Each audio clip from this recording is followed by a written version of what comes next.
Hello, this is Branko Malic of Tribune, and we are going forward with another small session of Dugin bashing. Well, not that I don't get tired from Dugin, but every once in a while he writes or says something that is remarkable and has to be noted. This time around, it's something he said about his foundations of geopolitics, about which I've written extensively in the past on Tribune. And I'm doing this video for the reason of countering some, let's say, objections to an idea that foundations of geopolitics are something that Dugin discarded, that it was the work of his wayward youth among hardline generals of Russian general staff with support of such nefarious characters as Alexander Prokhanov and others. Well, just recently Dugin gave a very short interview, a free questions interview published on Geopolitica RU. He's now the main site for propagating his ideas and ideas of his followers, if we can call the things they propagate ideas. That is, Duginist propaganda outlet. Carthago delenda est, Carthage must be destroyed, this is USA. This is the sign of chaos, now a bit modified and rebranded with a globe in its center, which probably means that the Eurasian Empire will spread not only globally but transglobally into outer space, I believe. Maybe I'm pushing the metaphor too far, but with Dugin's inherent megalomania you can never be sure. Now this short interview, by the way, with one C. Maloney, Irish, as they say, searcher of Russian geopolitics. This, of course, bad English. That is symptomatic for Catechon. Geopolitica RU. Catechon was older website that was practically identical with this one. There are 3 questions asked here, and we'll concentrate the last 2, because first question is something about Brexit. We will keep this short and won't go into that, although it is also interesting thing. Now, for those who claim that foundations of geopolitics as totalitarian blueprint or blueprint for totalitarian rule of ideocratic global empire will have to now be confronted with Dugin's words. What he means about this book, and does he reject his former ideas, or does he just put them out now in a different garb, something he calls for political theory and different logoses of the peoples and so on and so forth, going further and further in the obfuscations and equivocations of something that was pretty much laid out very clearly in Foundations of Geopolitics. So I'll start with a quote. Question is, do you feel that the goals outlined in your book, Foundations of Geopolitics, are being achieved? And Sasha answers, my work has 2 sides, description and projecting desirable future based on this description. By description he means on theoretical foundation, and desirable future he means political goals. So we continue the quote. I think that description, that is theory part, is overwhelming success that recognizes all friends and enemies. Friends are few, enemies are many. Now, this means that foundations of geopolitics are still the theoretical foundations of what he does, because, as he said here, and he will repeat this,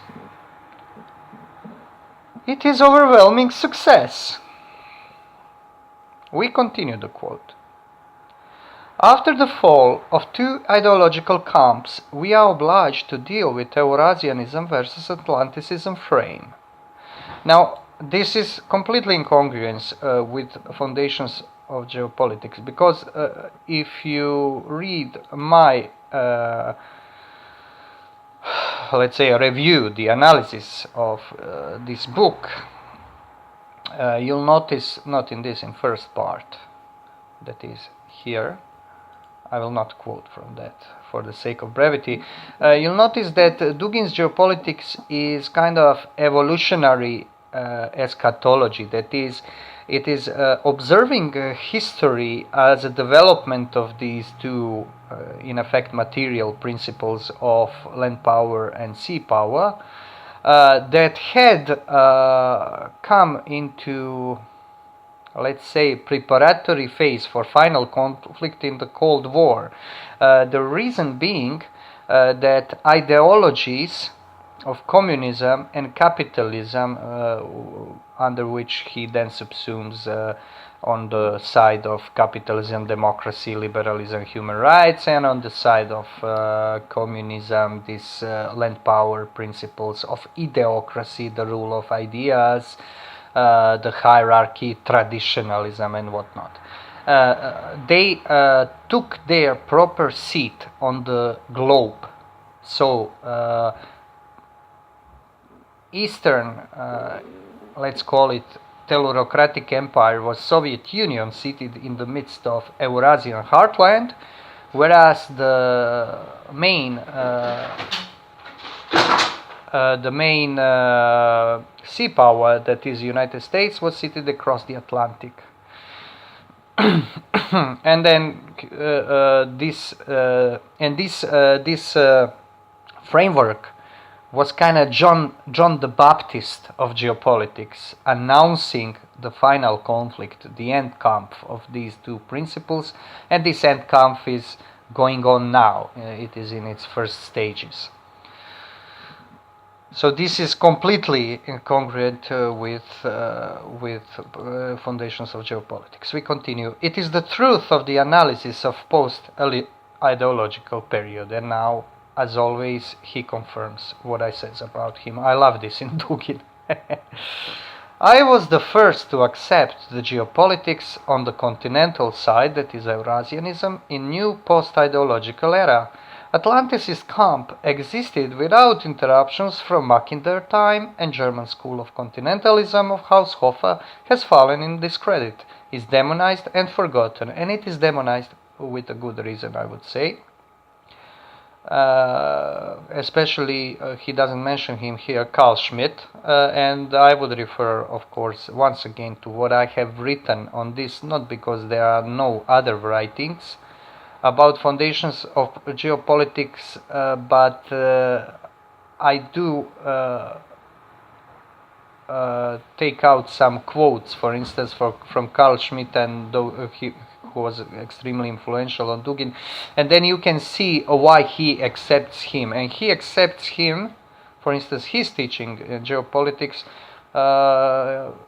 especially at those points when Schmitt was completely congruent with Nazis, with this decisionism, etatism of his that he shared with Nazis, with this dictatorial, completely, absolutely dictatorial principle of sovereignty, of absolute political will to make a decision what is what he calls nomos der Erde, the law of the land. I'll read one passage from there. Dugin says in Foundations of Geopolitics, Schmitt developed a theory of the great space, Grossraum. This concept observes the process of development of states as an urge to increase the territorial expanse. This is very important for Dugin. The principle of imperial integration represents the expression of the logical and natural tendency towards synthesis inherent to all human beings. So occupation is because this is what this synthesis in fact is natural to all human beings. Occupation of other people's lands. In this sense, the periods of the state expansion correspond to the periods of the human spirit's movement towards universality. In this sense, for instance, you could take the expansion of Nazi Germany as a period of spirit moving towards universality. This is a quotation of some historical, empirical vectors, material vectors, as for instance geography and geopolitics, as completely identical with spiritual vectors, as is universality. This is in fact, and it is my thesis, that all Dugin and all those people he follows are in fact dialectical materialists. They are not communists, but they are observing dialectics of matter. They believe in the idea that quantity gives birth to quality, that mass acting upon itself can give birth to spirit. The development of the nomos of the land, nomos der Erde, has to lead to the emergence of the state continent. The emergence of the land-based state continent, a continental Grossraum, is a historical and geopolitical necessity. Schmitt affirmed that the creation of the new big space does not depend on the scientific value of some doctrine, cultural excellence, economical development of its constituents, or even the territorial or ethnic center which provided the first impulse for the integration. Please keep this in mind. Everything depends solely on the political will, recognizing the historical necessity of such geopolitical step. With this doctrine, Schmitt had foreseen the foundation of the contemporary politics of integration. End quote. Now, what this means? This means that foundation of expansion or justification of expansion has nothing to do with anything but by the decision of the stronger, by the will of the stronger. This is all, absolutely all.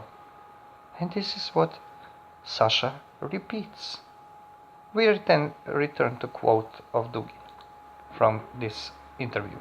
The very existence of this possibility to found the geopolitic of continentalism with the Russian heartland as a center in post-Soviet condition was the conceptual cognitive weapon that was taken in consideration by Russian authorities and, for example, by Turkish military and political elites.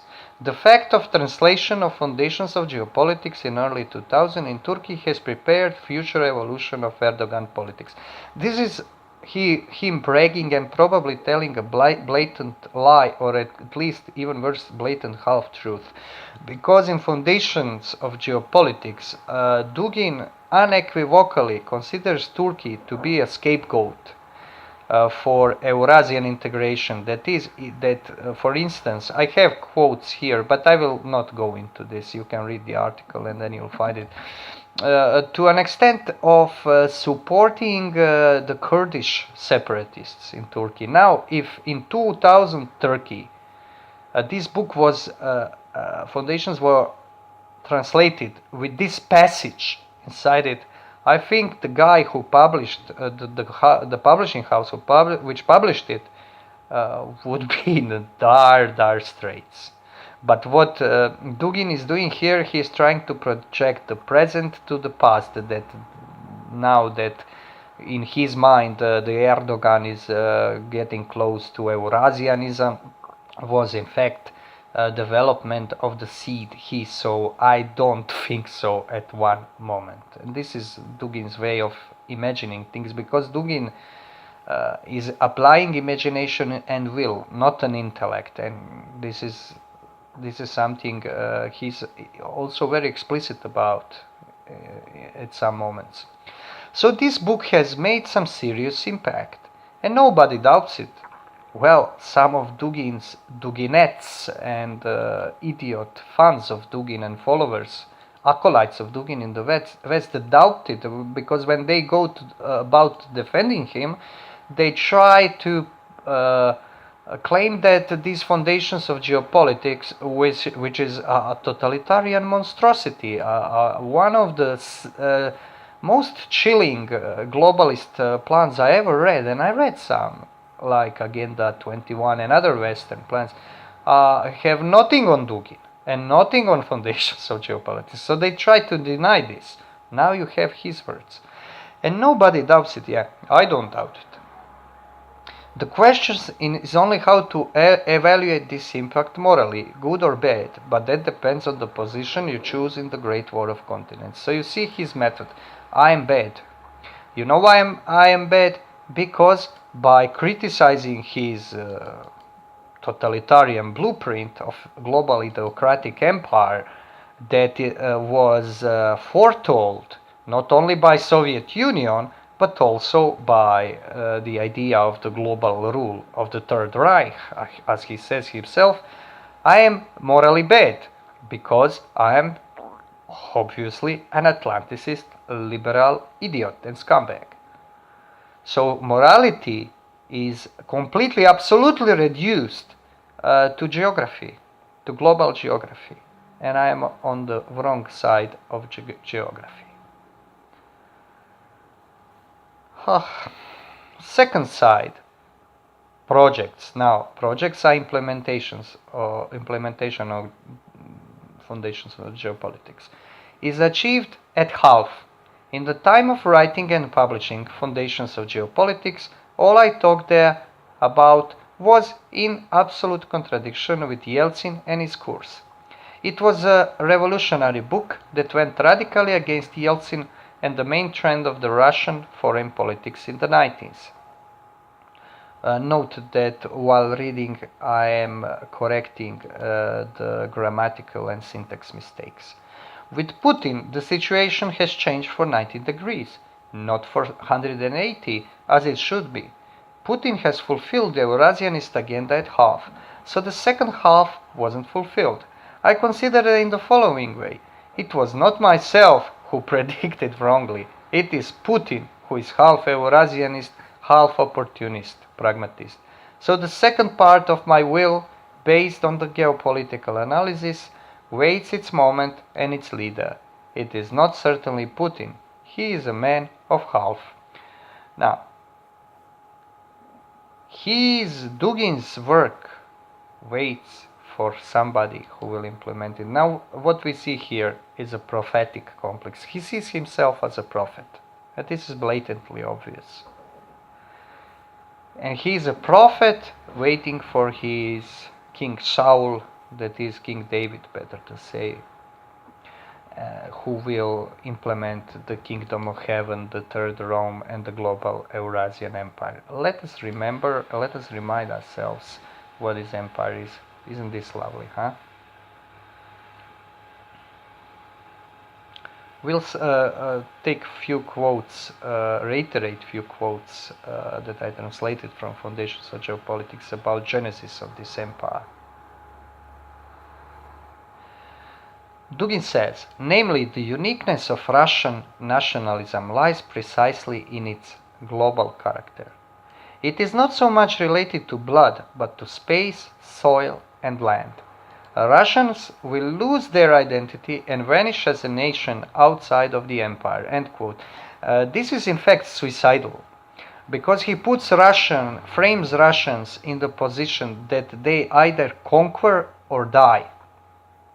And this is a very dangerous thing. And there are, in a recent history, peoples much smaller than Russians that were infected with this idea to terrible consequences. Finally, most terrible consequences on themselves. This is how he sees it. So he's not nationalist, of course. He's not even fascist. He's globalist. He's globalist of one people that are determined by geography. Furthermore, we'll skip this. It is impossible to deny the fact that the axis of the Soviet Empire was precisely the Russian people, who realized, albeit only partially, its unique universalism. This is universalism again. through the Soviet ideological and socio-political model, end quote. So we see, we can have a clear picture what this universalism is. It is quite congruent with Stalinist ideology and political model, because Stalin for Dugin is a clear Eurasianist. Not clear, excuse me, closet Eurasianist. Not as some interprets say, a Russian nationalist. No. He had this, in Dugin's view, Eurasianist feeling and attempt to recreate the empire, albeit flawed. So go and figure out. I mean, this is supposedly traditionalist Christian, this Dugin guy. Nevertheless, everything is justified if it works for the building of the global empire run by one people. Sounds familiar? Nazi Germany. The reason why, and Dugin is explicit about analogies, only he says that Nazis could not succeed because they were focused on a race and focused on nation state. The Germans are nation state builders, while Russians are global empire builders. So this is Nazism on steroids. This is more fundamental chauvinism than Nazism. This is astro-chauvinism, and I think this could have precisely this meaning. They want to go to outer space, the red planet, that would suit them fine, Mars. And I would have no problem if Dugin and all his acolytes would buy a parcel on Mars and move there and quit bugging normal people on Earth. Now, the new empire has to be built as an empire right now. This process cannot be laid aside for some future perspective, while hoping for better circumstances in the future. The mere state practically never developed into empire. The empires were built immediately as an expression of the unique civilization building will. Again, it's a matter of will, not matter of any kind of knowledge or spiritual principle. It is a matter of decision of the stronger. The existence of Russian people as an organic historical community is inconceivable without empire building. Continental creativity. See what a megalomaniac this guy is. Continental creativity. Give me a break. Russians will remain the people only in the framework of the new empire. Now you see this. Again, he frames them in the either or. They must either conquer the world or die. This is... Hitler has got nothing on this guy in this sense. I mean, this is very similar kind of motivation at work here. This empire must, in accordance with the logic of geopolitics, strategically and spatially surpass its antecedent, Soviet Union. Therefore, the new empire has to be Eurasian, continental, and in a perspective, a world empire. The battle for global rule by the Russian people is not finished. End quote. Foundations of Geopolitics, page 188 of Serbian edition. End of quote. End of discussion. For anybody trying to debate the claim that Dugin is a globalist. Moreover, that Dugin is a proponent of violent globalization, of total war, because there is no way you can accomplish this without total war. The battle for global rule by the Russian people. And this is it. And this opinion of his, which he considers a scientific fact, expounded in a book, is something he still retains. And as for me, there is absolutely no grounds to debate this. I wouldn't debate it because it's useless to debate it. It's obvious, and This is not some result of some quote mining. There are a lot of passages like this in Foundations of Geopolitics, and a whole book is precisely explication of this idea. So this is Dugin, and nothing else. And to end with his last sentence, "I will fight for my ideas," says he, "and for the revival of deep Russian identity." And this is this deep Russian identity.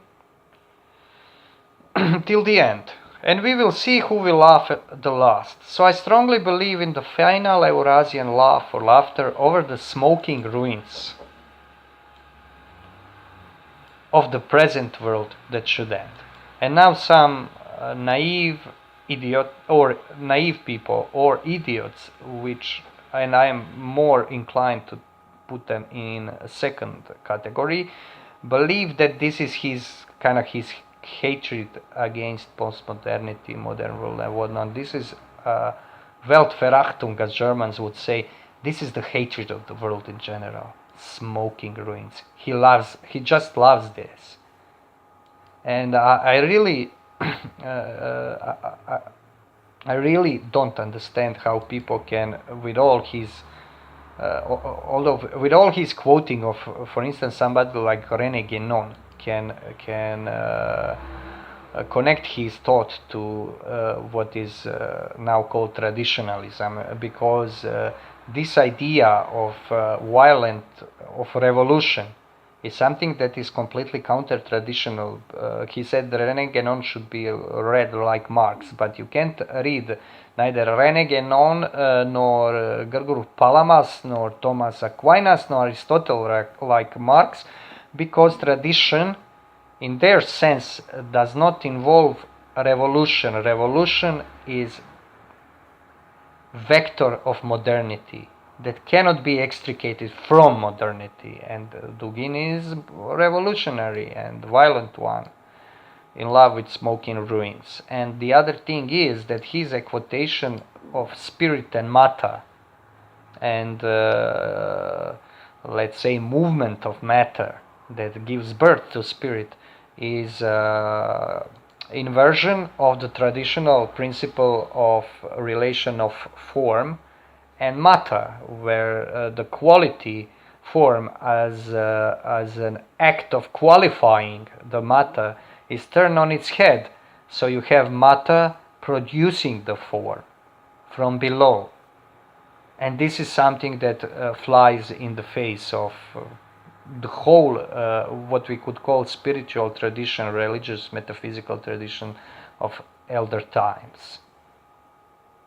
And it is my opinion that this is simply not debatable, because he's very explicit about it. There is very little need of reading Dugin between the lines.